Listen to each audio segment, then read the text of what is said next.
to understand that you're the one who's putting my hair like this. Can you...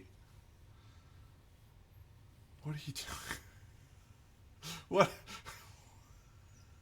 What are you doing? It's good stuff.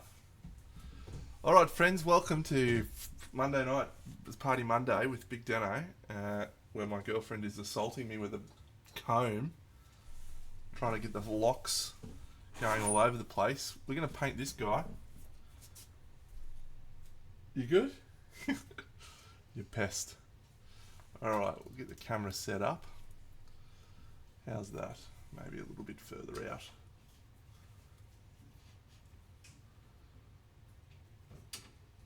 Alright. There we go. That looks pretty good. What are we talking about today? Let's put some colours on this guy.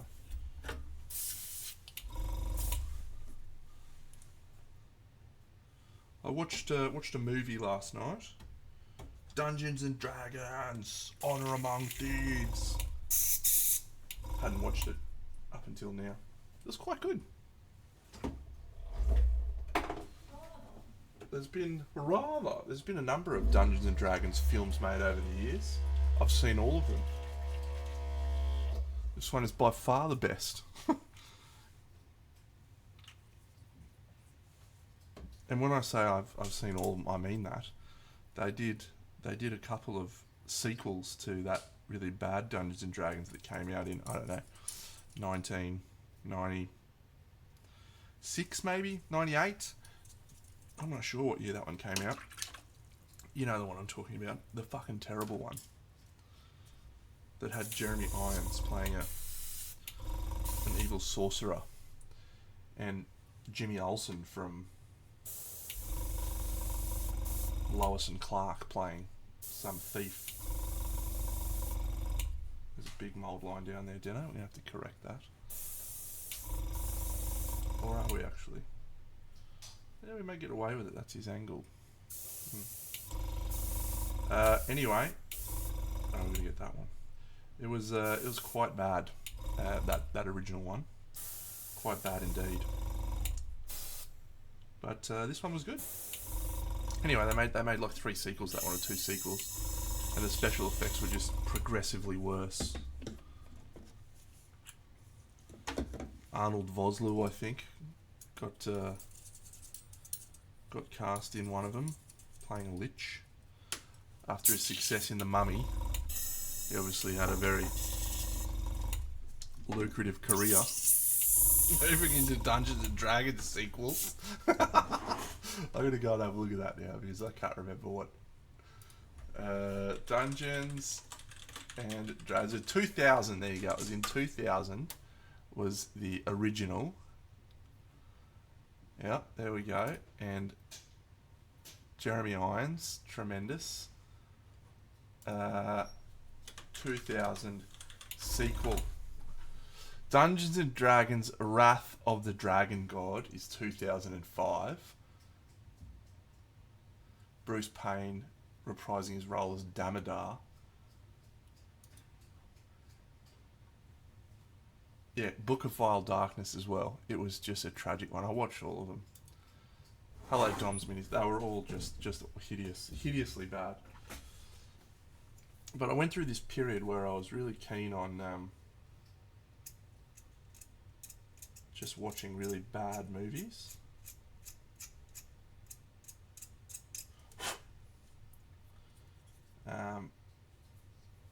Not in a really bad fantasy movies. I don't know. What? Hallmark? All of them are. No, they're not. I tell you what my theory was. I had this theory, right, many years ago, and I still think it was a good plan, but it never eventuated. But I was going to take screenshots from all of these fantasy films, and then I was going to use like a Photoshop filter to turn them into like drawings, and then I was going to use those for Dungeons and Dragons campaigns as stories and stuff, as like locations. So that was my plan. So I would just buy fantasy films, bad ones, and I would watch them, just so I could find good shots that I could use for my plan. And so it would have been a really good plan, I think, and you could probably do a lot better job of it now with some of the AI stuff that you have out there. Just like, please turn this into a cool fantasy artwork type of thing, not for profit, just for my D&D group.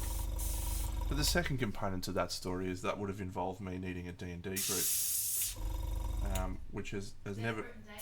Desperate and dateless. You're on fire today, Mossy. And I've never had a D&D group that lasted more than a few sessions. Much as I would like to have one, just never happened. I've got a good group of friends that I play with. So every Tuesday, as I've talked about many times, I play board games with my grad friends, and we have a fantastic time. And we went through a period of about, I reckon, 6 months where everyone turned up, and it was wonderful.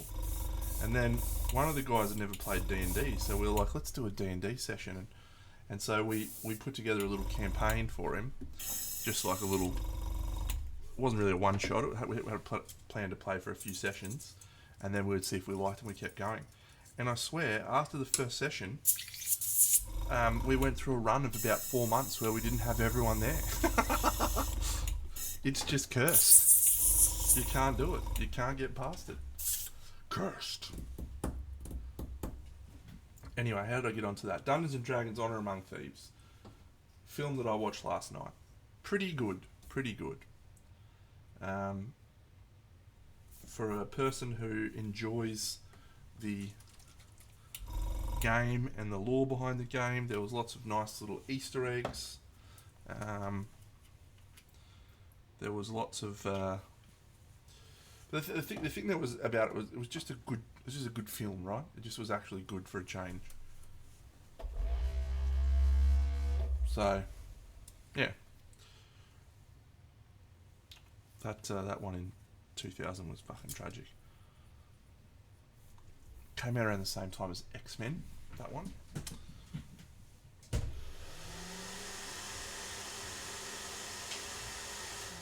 Anyway, I would have really liked to have followed through with my plan. I have many DVDs sitting in my boxes in storage that I was planning on using for that plan, which is obviously not going to happen now. Could still happen, I suppose.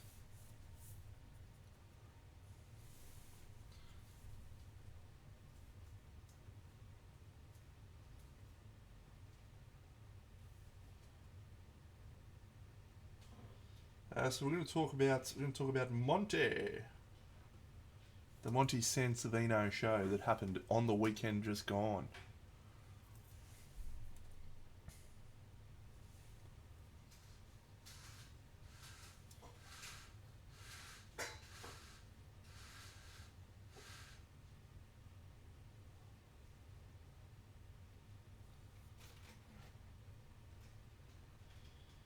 Brave Jared headed over there,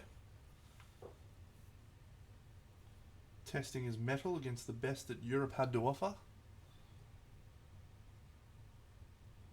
And he walked away with a couple of bronze medals for his efforts, which is an outstanding achievement. And I'm always going to be quite positive about a bronze medal at Monte, because I myself achieved a bronze medal at Monte, so I think it's a wonderful achievement.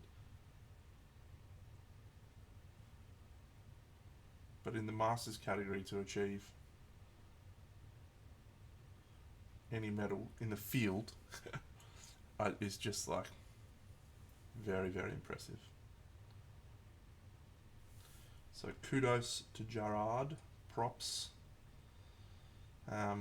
What shocked me though was that his piece that he spent the most time on, or certainly the piece that I would say was the one that wowed me the most, didn't pick up anything. I was quite surprised by that.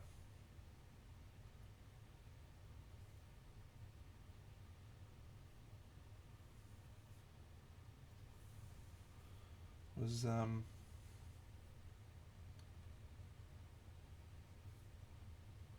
really fun sculpt done by Sebastian.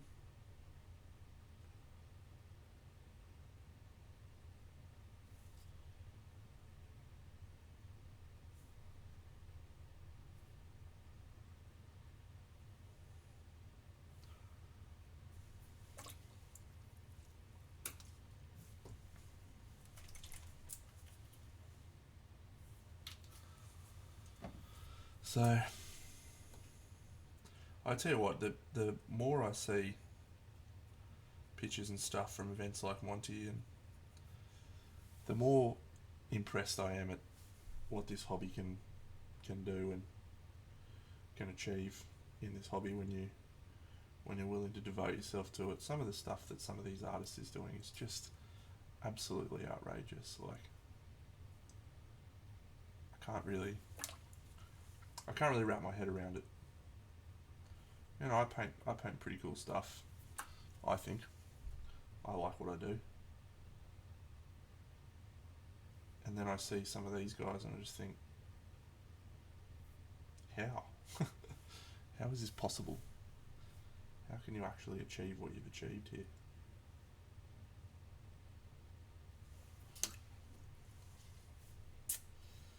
Something about this colour isn't feeling exactly like what I want it to, so maybe I need to move into some other colour. This one.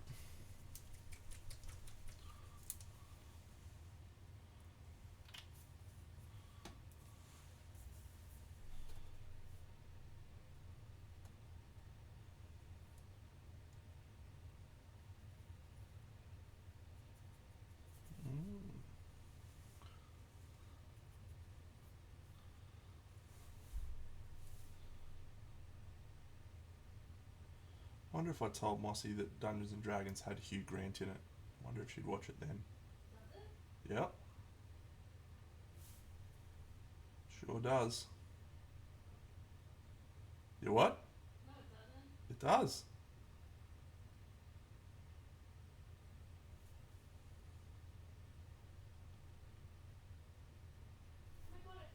I know. I told ya. Yep. Bradley Cooper's character is pretty funny, actually.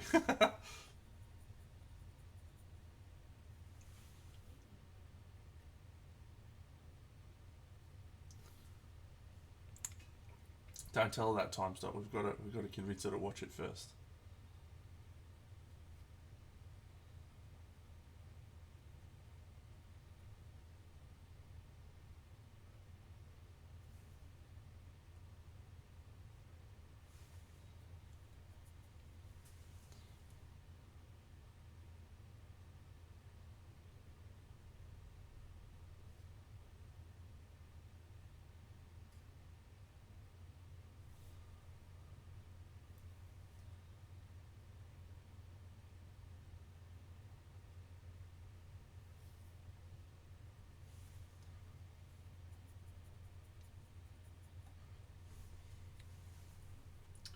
So I had a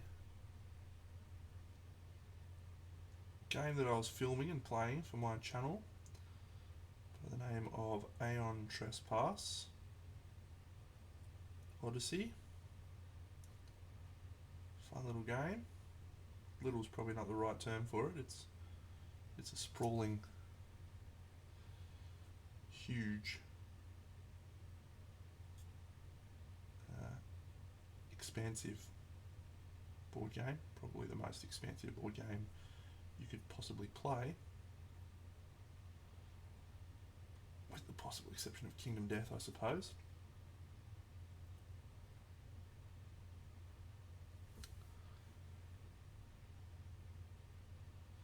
And there was some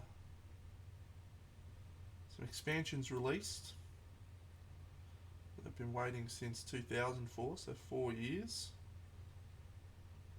finally arrived. Played through the first one and played through a chunk of the final story. I decided to shelve it. There's a few reasons.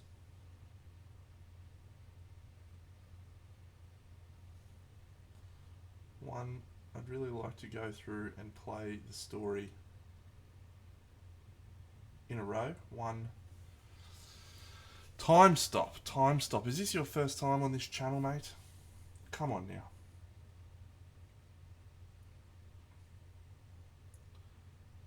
At this point, I think I have 7 playthroughs of Kingdom Death. Full playthroughs recorded on my channel, on my YouTube channel. 7. I think I've painted probably about 20-25 models on my channel for Kingdom Death. I've even got one right here. Actually got 6 or 7 here. This guy. Yes, Morg. Love Kingdom Death. It's my number 1 game of all time. So, it's probably not by a large margin actually. Like I really think there's a lot of good games out there. I've played quite a few good ones. I do think this new Elder Scrolls game that's coming in the next few weeks will be a contender for my favourite ever game. We'll see.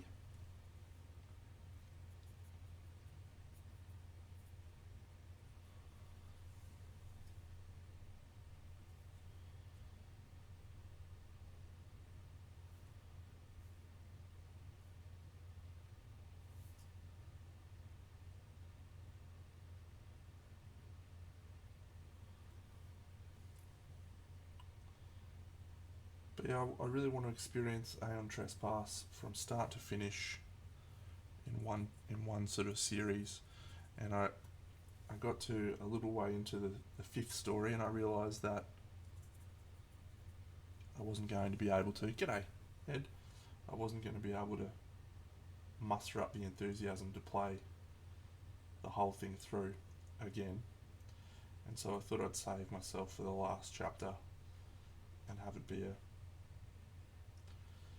gift to myself.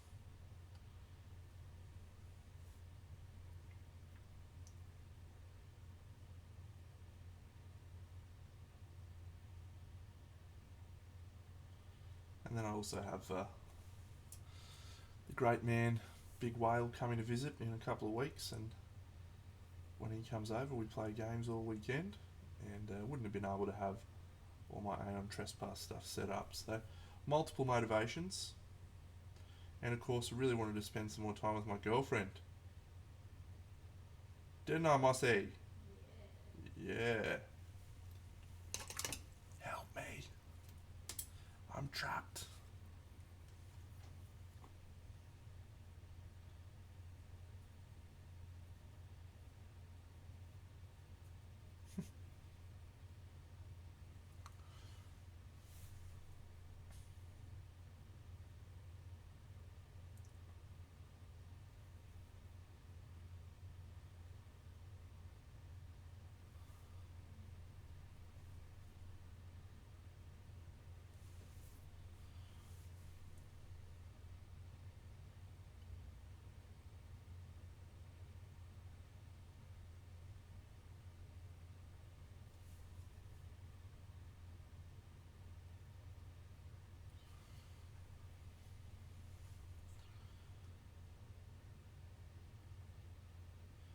Every year I like to do a little count of the number of display pieces I've painted.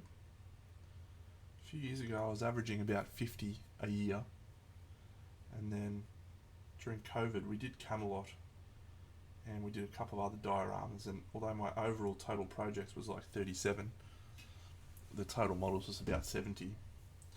And I've been on a steady decline the last couple of years.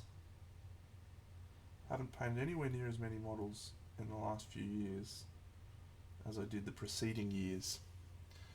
And I was reflecting on that last year and over the last few months,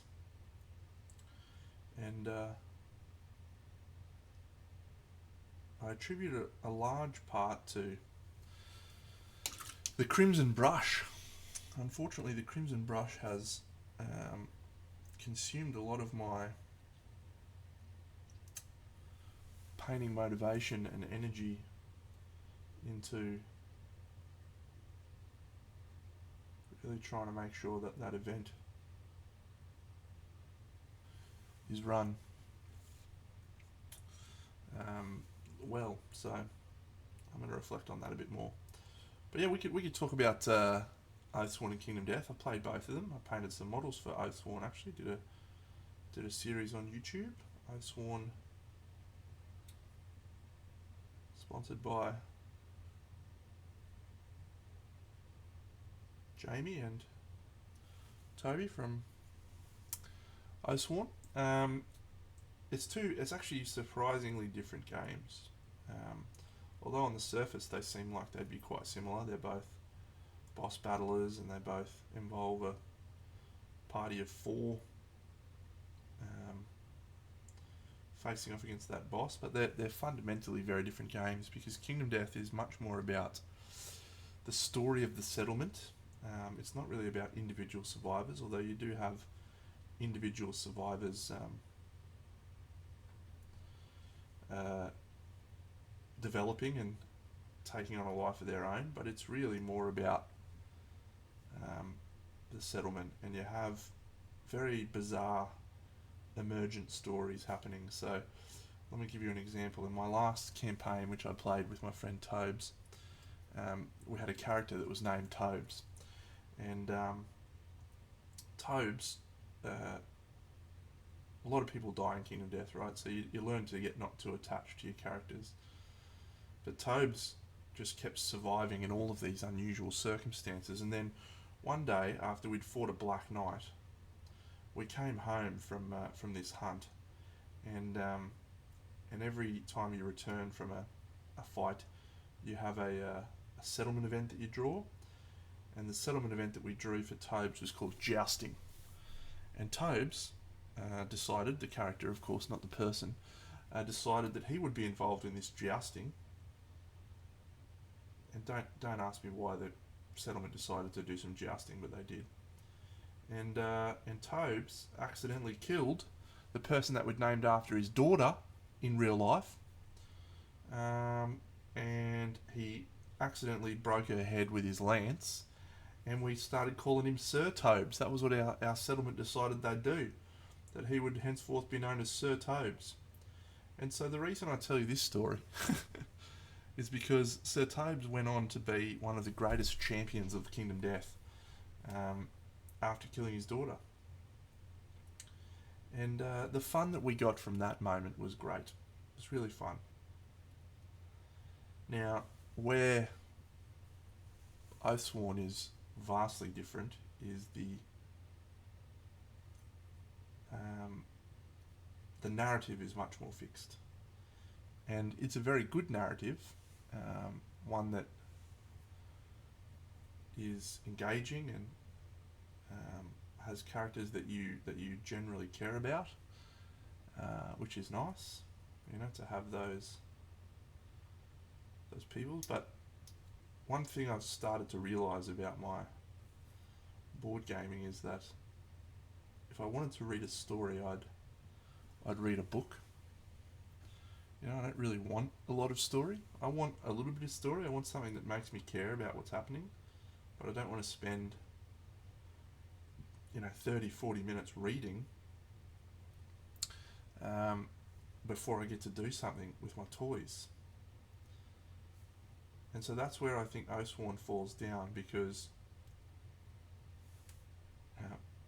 in a session you'll play 45 minutes to an hour of narrative, of story, and then you get onto the boss fight. It's quite a cool boss fight, mechanically quite sound, but it's just a lot of reading. Now, a lot of board games these days do some pretty cool stuff. They get voice actors in to do the reading of the story, which is good if you like have a group that's willing to sit there and pay attention for 45 minutes to a voice actor. Oathsworn actually got a voice actor from Game of Thrones, James Cosmo, and it's quite good. Quite a good little voice actor. What's happening here, don't know. But yeah, so to go back to my original point before I went on a wild tangent, Kingdom Death is an emergent narrative where crazy things happen and you really derive a lot of joy over that, and it's focused on the story of your settlement, your campaign, whereas Oathsworn is an actual story where you're playing as heroes trying to survive in a quite a brutal world. Different games. Is one better than the other? Yes, in my opinion. Obviously, as Kingdom Death is my number one game, I'm obviously going to feel that way.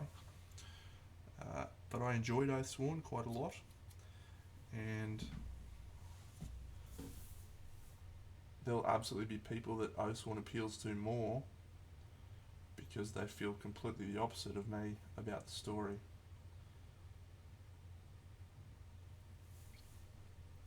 I was actually contemplating pulling Oathsworn out the other day and recording a playthrough campaign. I may still do that actually, but I was going to see if I could convince Emma to have a play with me. Will you? I got that on film.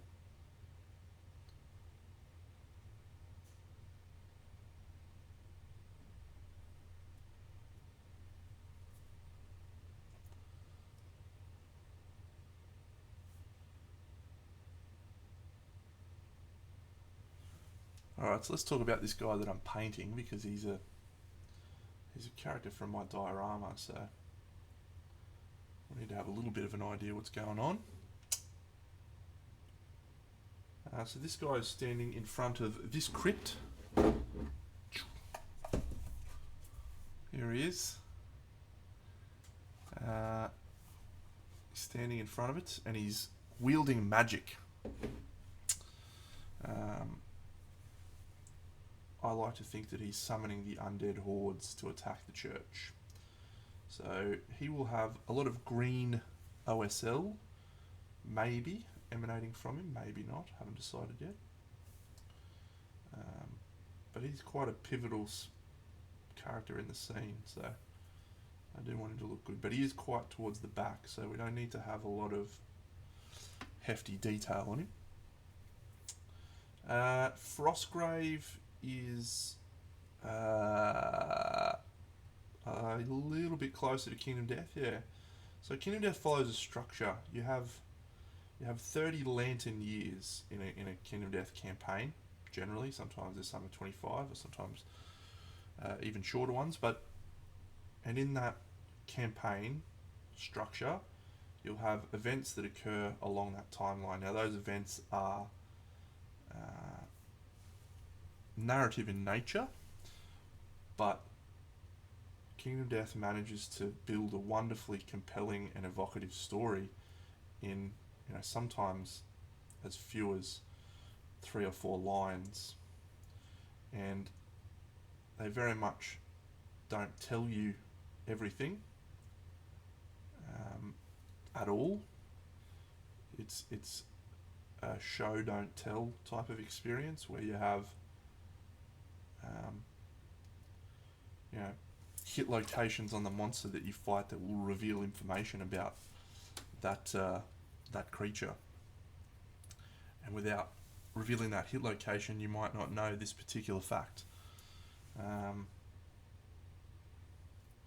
It might do specific moves, its AI deck might do specific things, and then you also have hunt events. Hello Kragzog. You also have hunt events for each of the individual monsters where as you go out hunting them, you'll find out about their territory, where they live and what have you. And that also provides you insights into their background and all that sort of stuff. So there's a wonderful sense of discovery in Kingdom Death, whereas you don't necessarily get that as much with Oathsworn. You do, but it's just not quite as much.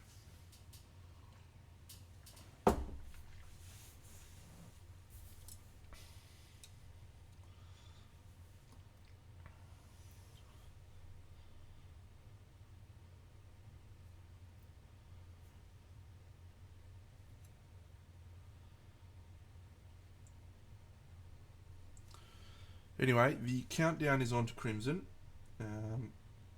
We have 11 weeks.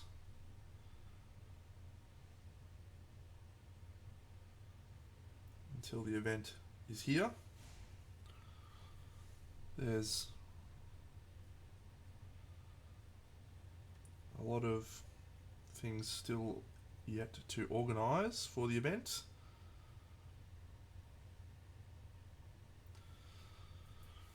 But we'll be ready.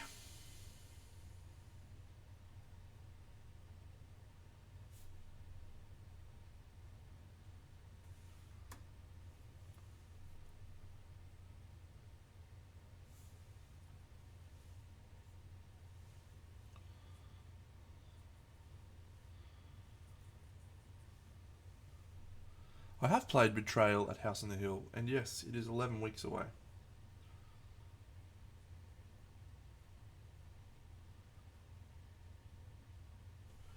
I've played the D&D version of that too, which is called Betrayal at Baldur's Gate. Hey, Plank. Which was quite fun.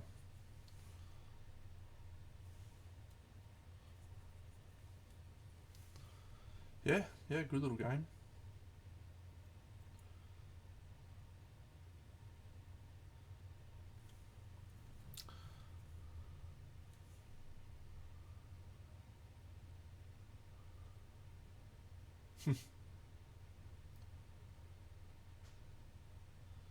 Yeah, we've got a tremendous team of creatives behind the Crimson Brush. I am not one of them.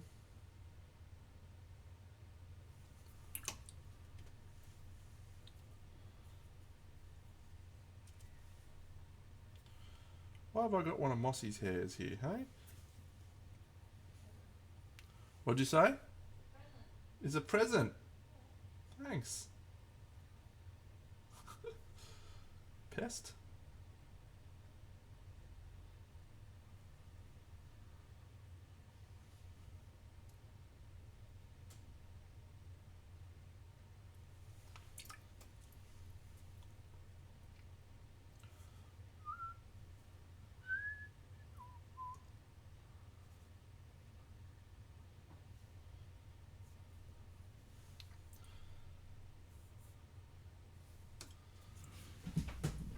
I started rewatching season 1.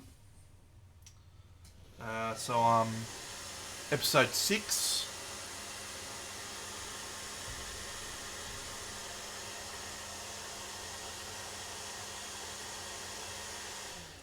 And it's bloody glorious on a rewatch, I have to say. Because I know the characters now and I know where the story's going, I don't have to pay as much attention, so I can just appreciate the absolute artistry that is involved in that show. It is incredible. What? My palette? Are you watching? You're a weirdo. Mossy's asked me to put the palette on. There you go.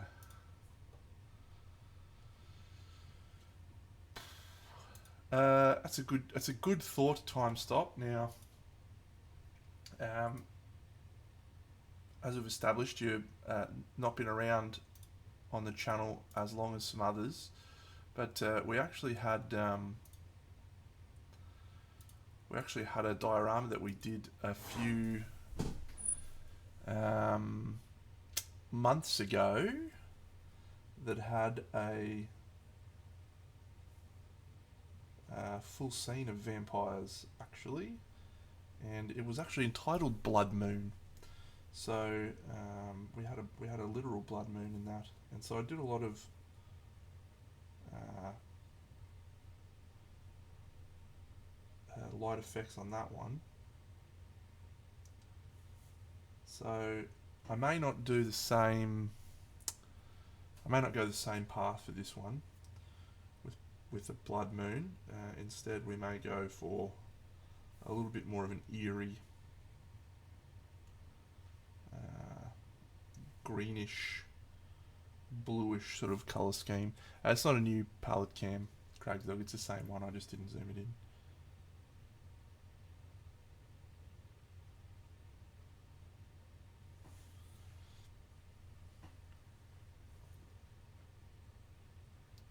How's that, Mossy? Is that better? Good.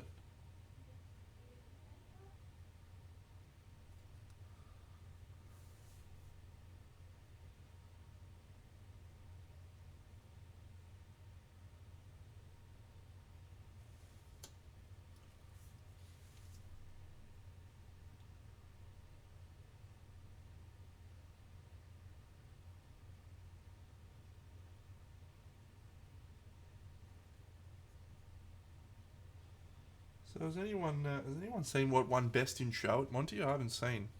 If someone's got a link, that'd be pretty good. Because I would like to know.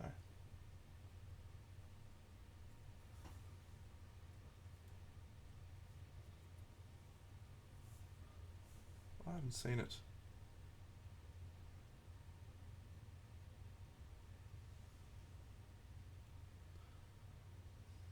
I do know that yeah, one of my friends, Alessandro, he did. He's been on here before. Shadows of Colors. He did possibly one of the greatest. One of the greatest like collections I've seen. He's just such a phenomenal painter. So, Alessandro. Don't call my name. Don't call my name, Alessandro.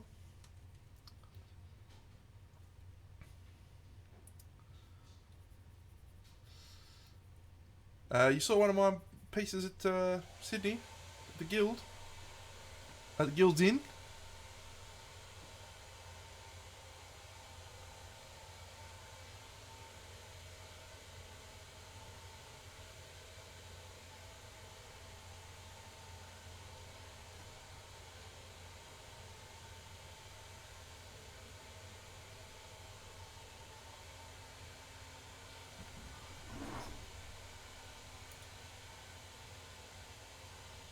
Hugo Gomez Briones. What an absolute mad dog, hey?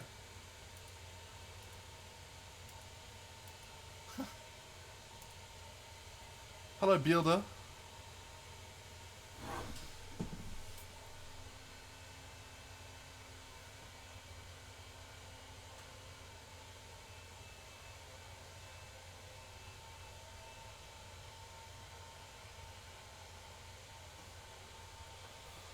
I'm really good. I'm really good, mate. Thank you for asking. The distinctions in categories. So when I went, they had a category called Ambient, which is basically diorama. Then they had fantasy uh, figures, basically, and I think that was called fantasy figures. And then they had another one which was called Fantasy Masters Open. And so open is whatever. Ambient was specifically dioramas.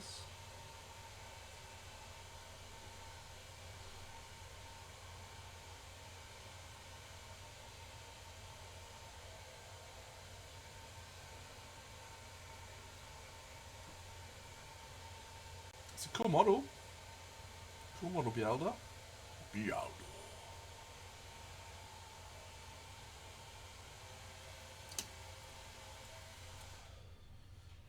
Everybody in the club getting tips.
Just zoom out a bit so you can see a little bit more of what I'm doing.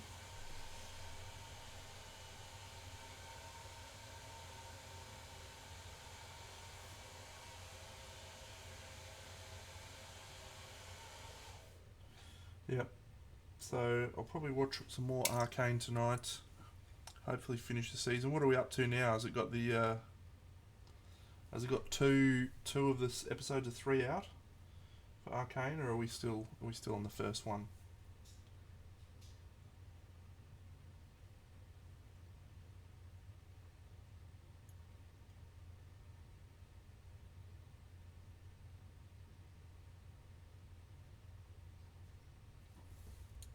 Second batch. Yeah, good.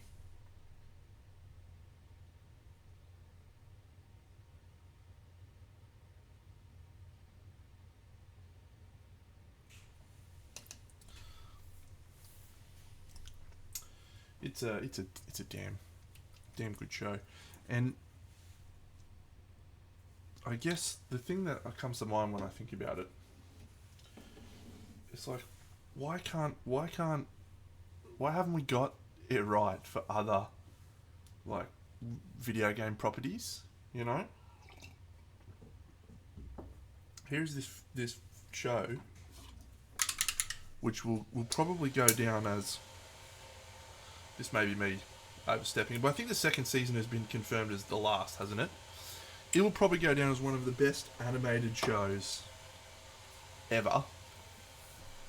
And again, I'm not a animated guy, right? So that might be a wild overstatement, but it'll certainly go down as one of my best animated ones ever.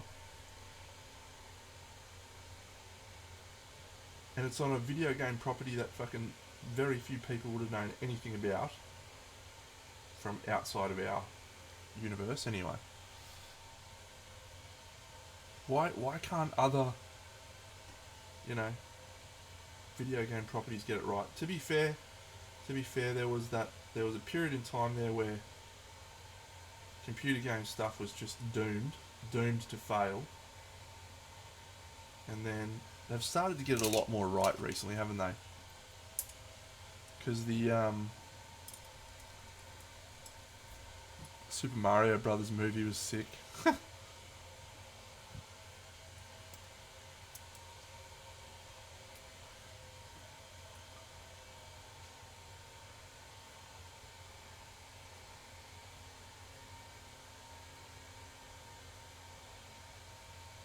there's been some other ones as well. I can't think of any off the top of my head, but I'm sure we had a lot better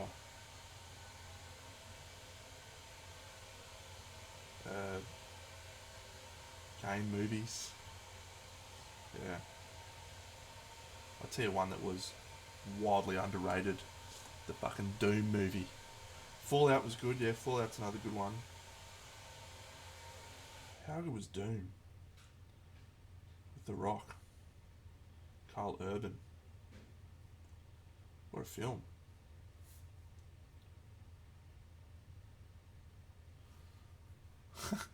Sign me the fuck up. Didn't it have Rosamund Pike in it as well? Was fucking Rosamund Pike in that? Was she his sister?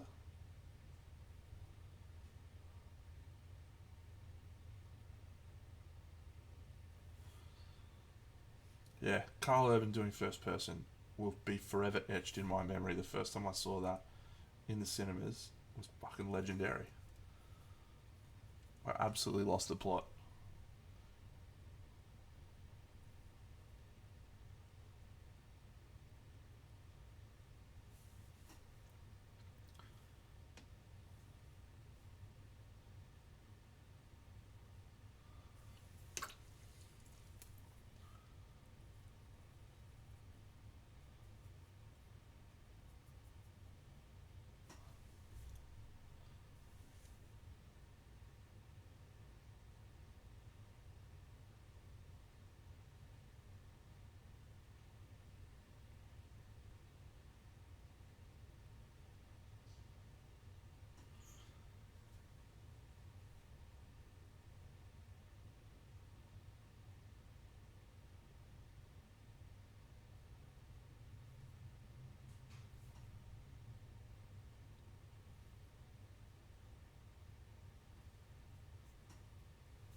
So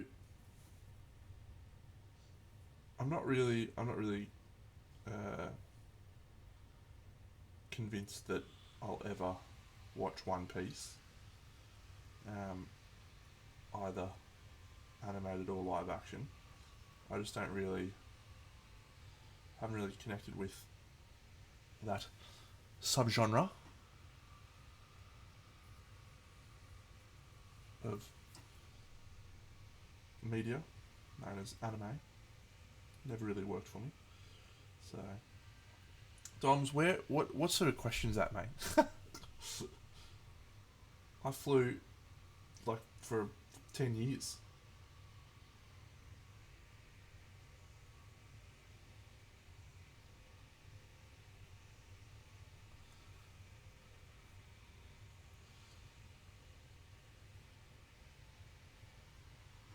Uh, Brisbane to Canberra flights are relatively inexpensive.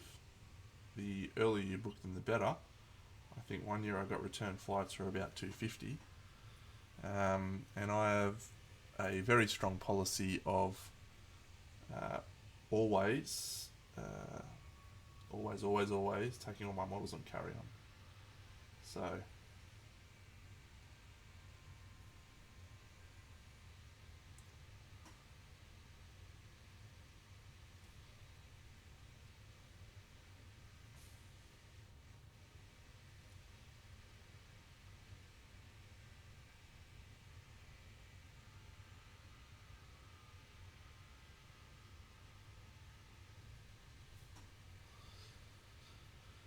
no, well, was that directed at me? No, I'm driving this year. I've driven the last few years so I can bring my streaming set up.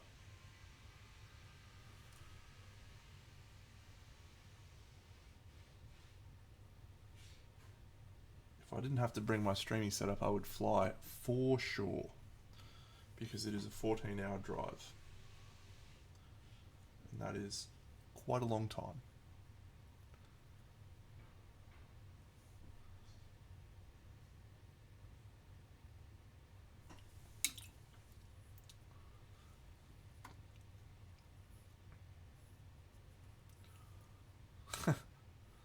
Probably.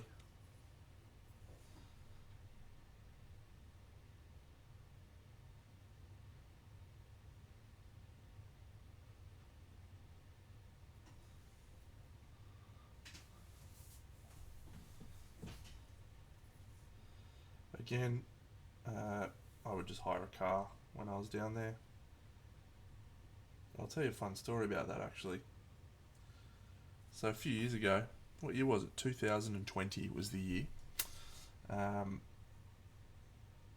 Craft World Studio came over to Australia, and at the time that they flew in was bushfire season, the bushfires that happened in 2020, which was devastating bushfires, and the poor motherfuckers who are from Serbia, which is obviously quite a poor country, had just booked like basically the cheapest flights they could, and so they flew into Melbourne, even though they were coming to Brisbane. Their flight got basically flew above Melbourne for like 3 hours before they finally landed. They missed their connecting flight, so they had to stay in a hotel for like 3 hours before they had to be back for the flight that they got booked on. So it was just this awful experience for them, right? And they get to Brisbane, and I said to them, look, once you get to Brisbane, it's going to be fine. It's going to be fine. Everything's going to be sweet. So they get to Brisbane, they land, I pick them up, we have a great couple of days, and then we were flying to Canberra together. And so we get to the airport with our stuff to go to Canberra, and the bushfires at the front of Canberra, at the front of the Canberra airport, has cancelled all flights going in and out of Canberra. And we flew down a day early because I had to set up, and so we ended up having our flight cancelled. And so we're standing at the airport, and they're just like, what is going on in this country? Like, the whole place is burning to the ground. So we flew into Sydney. I just said to him, don't worry about it, I got it sorted. So we jumped on a plane to Sydney, and then I hired a car. So this is where my story becomes relevant, right? Because we were talking about hire cars.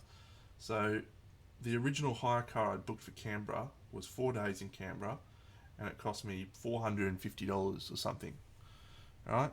To drive around Canberra, drop it off at the airport, same place, no problems.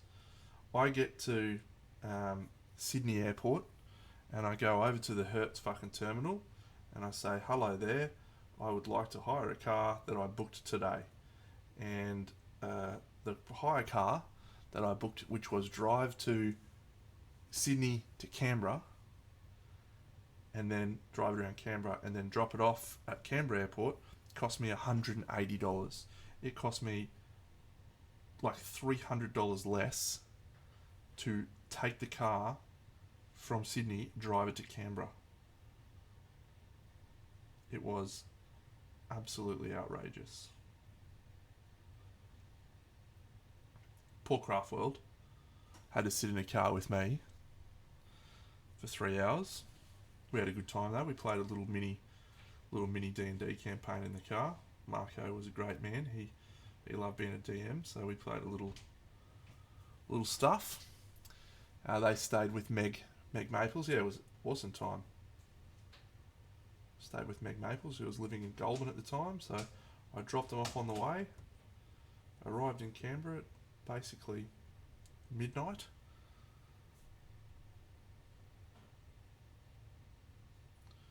And yeah, and the rest is history. And they had an uneventful trip for the remainder of their trip. It was all fine, fortunately, because they would have just felt fucking so bad if their trip had kept going as awful as it had.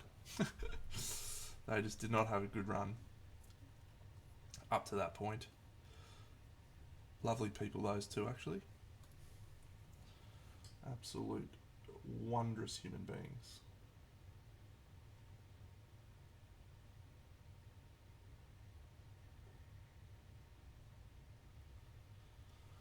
I had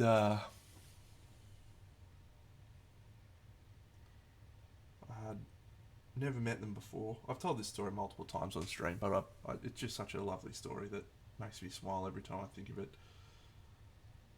I was at Monte for the first time. I didn't know anyone. Obviously, there was a lot of models and a lot of people, and I was just sort of walking around outside, out the front of the city, and they saw me from about, I don't know, 20, 30 metres away, and they just ran over to see me. They were like, Trent, Dano, so happy that you're here. It's like, I've never met these two, and I was a member of their Patreon. That was about it. But they were so excited, genuinely excited to meet me and to introduce me to Monte, and they just were incredible. lovely people. So that's a nice time that I have stored up in my brain with those people.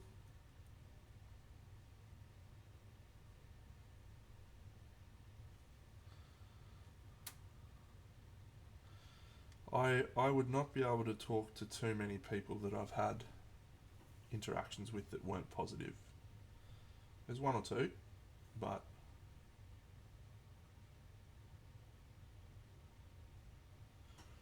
far less than other scenes I've been involved in.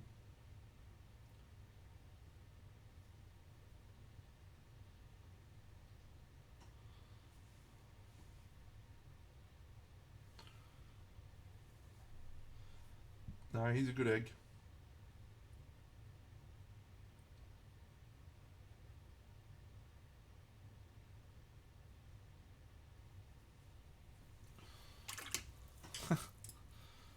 Doesn't he? Something wrong with him if he doesn't like Vegemite. Fucking glorious.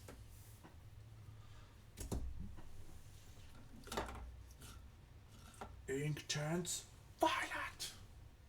Where is my violet?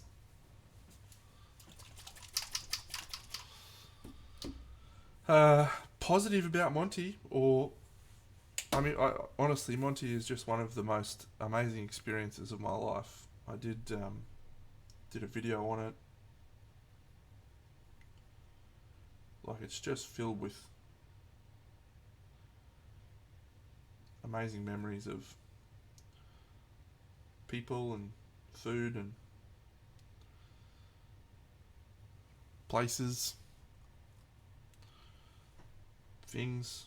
You know, I was able to secure I won't say a lifelong goal, but I was able to secure a medal at Monte, which for 5 or 6 years prior had been something I'd been dreaming of. To achieve that and stand on a stage next to some of my heroes, Ben Comets, Mark Masklins, you know, that was just an amazing experience for me. So I feel quite a way away from that guy though. I don't feel like I'm that same guy anymore. He was very motivated towards achieving that, which is good. It's good that I set myself to a task and I achieved it. For those who haven't been around for a while, I won a bronze in the Masters Fantasy and a silver in the Masters Historical Monte that year. So quite a privilege to be there and experience that.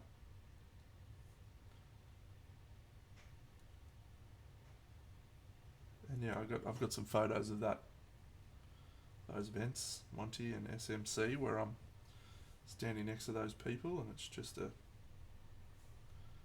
very surreal feeling.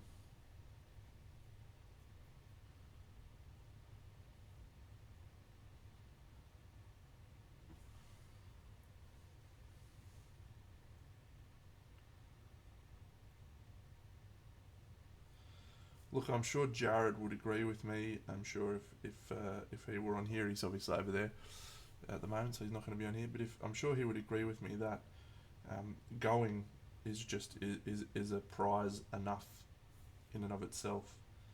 The culture, the welcoming spirit. You know, it's just a lovely atmosphere at that event. Hello, Yon. Yeah, it's just quite a special place, and people talk about it, right? You hear people talking about it all the time, how special Monte is, and this time of year I always get some pangs. When am I going to go? When am I going to go again?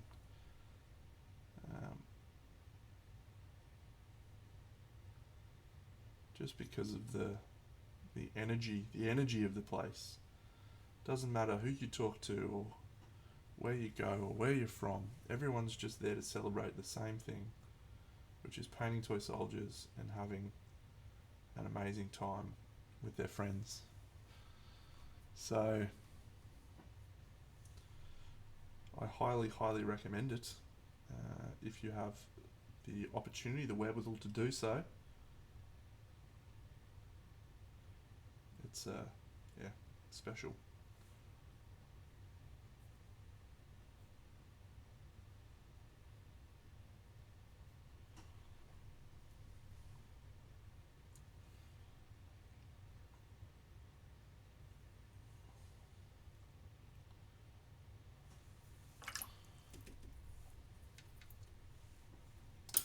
Alright, let's do a little funky airbrush thing because I can. Let's use crimson.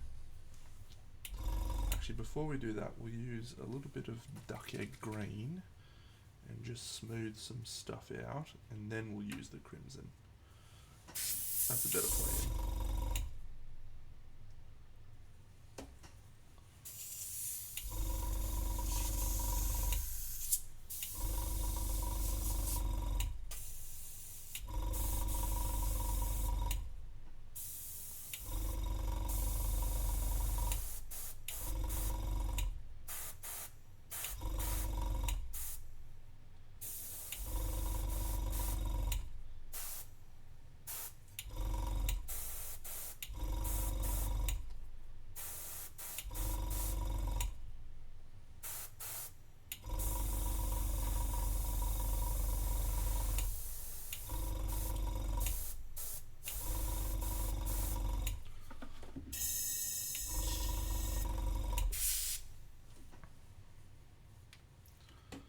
You don't know about me, but I bet you want to.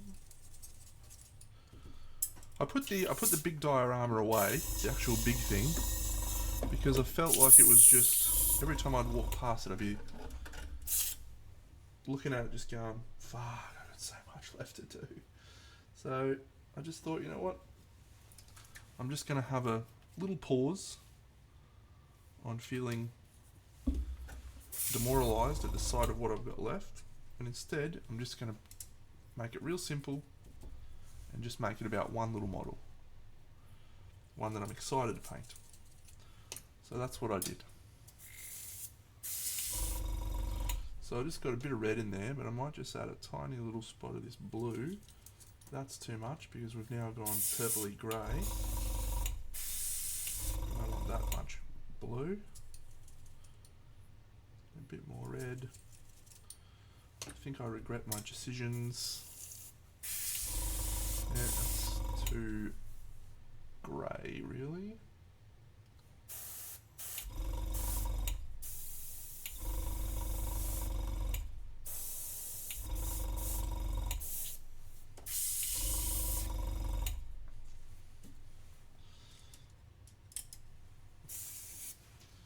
Might go a different one anyway. Doomfire magenta.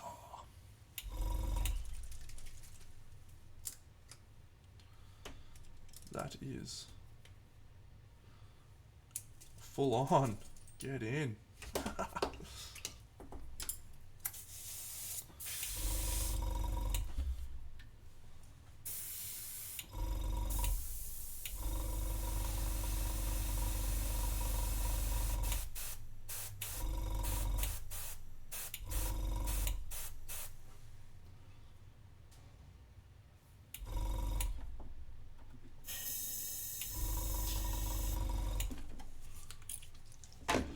Okay, let's go.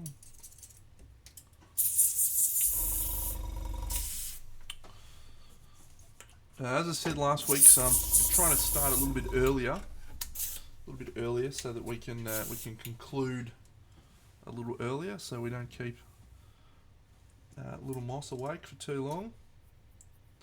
So we will finish up here in a little bit, but I think we're making good headway in this little guy.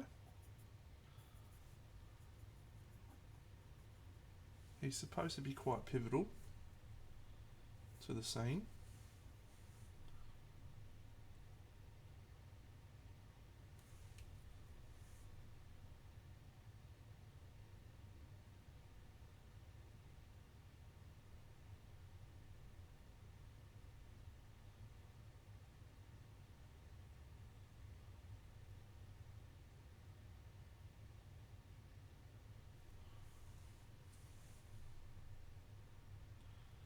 Sorry, Miss Jackson.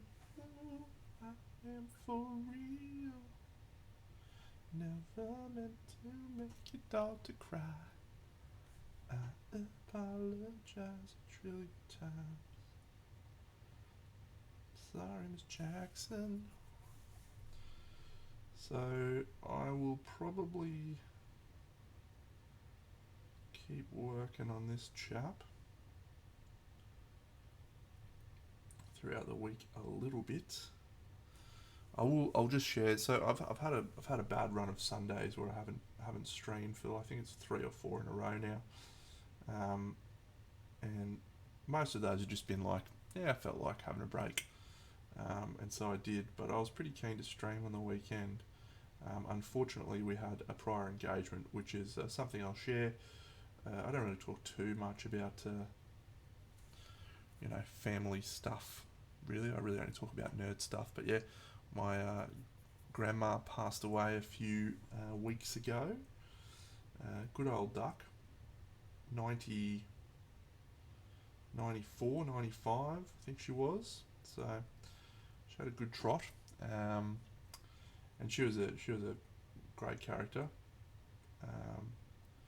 Had a lot of children, a lot of grandchildren. So we had a bit of a get together for her on Sunday, where we went down to Bribey Island, which is where they used to live, and spent a bit of time on the beach, and said goodbye to them, her and Pop, who passed away quite a few years ago now. So it was a nice day. I don't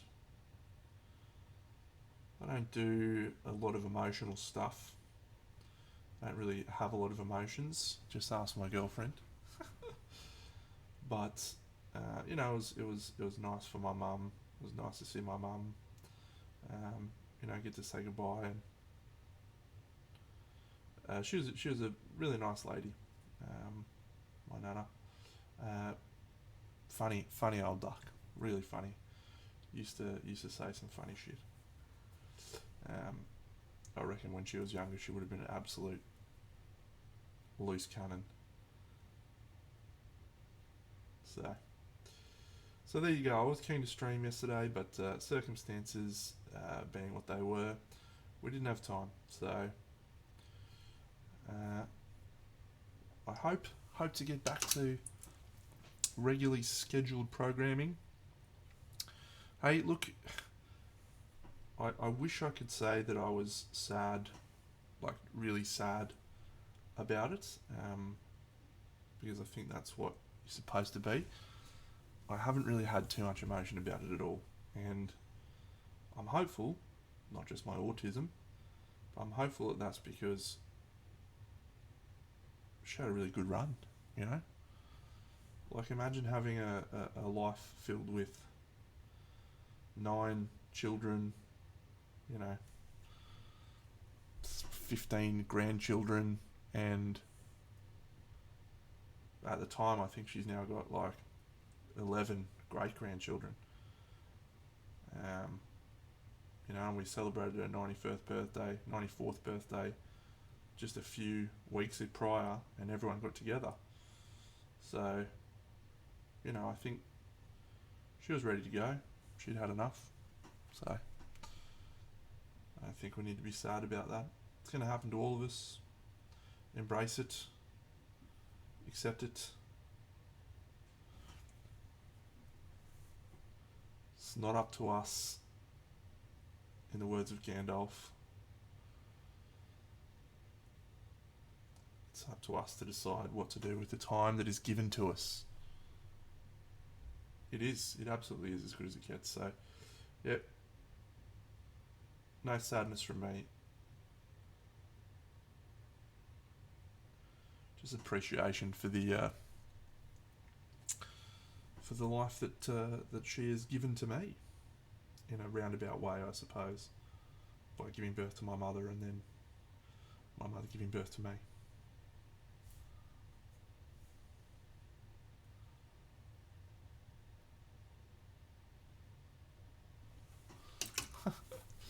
What do we got here, Doms? The masculines. Where's my mouse gone? 7:53. All right, we'll wrap up shortly.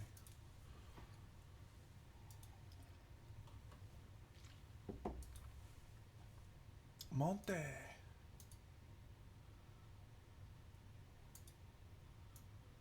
Platinum. Oh. Masculines. He's an animal. Love masculines. Love him.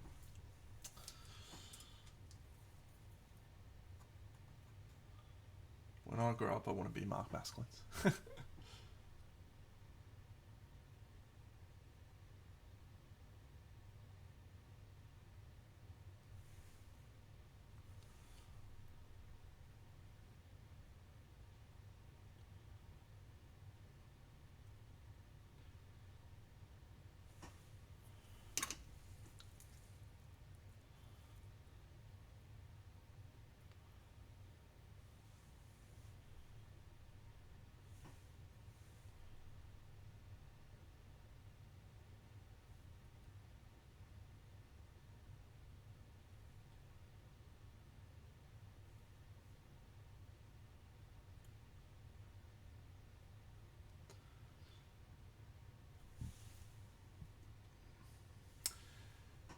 Yep, it's time for me to conclude as well, friends. We will wrap up there. Hope you all had a wonderful stream tonight, and I hope you all have a glorious week. Enjoy this hobby. Enjoy yourself in whatever capacity you feel that comment is appropriate. And start the countdown for the wonderful event that we will soon have in front of us, which is the Crimson Brush. So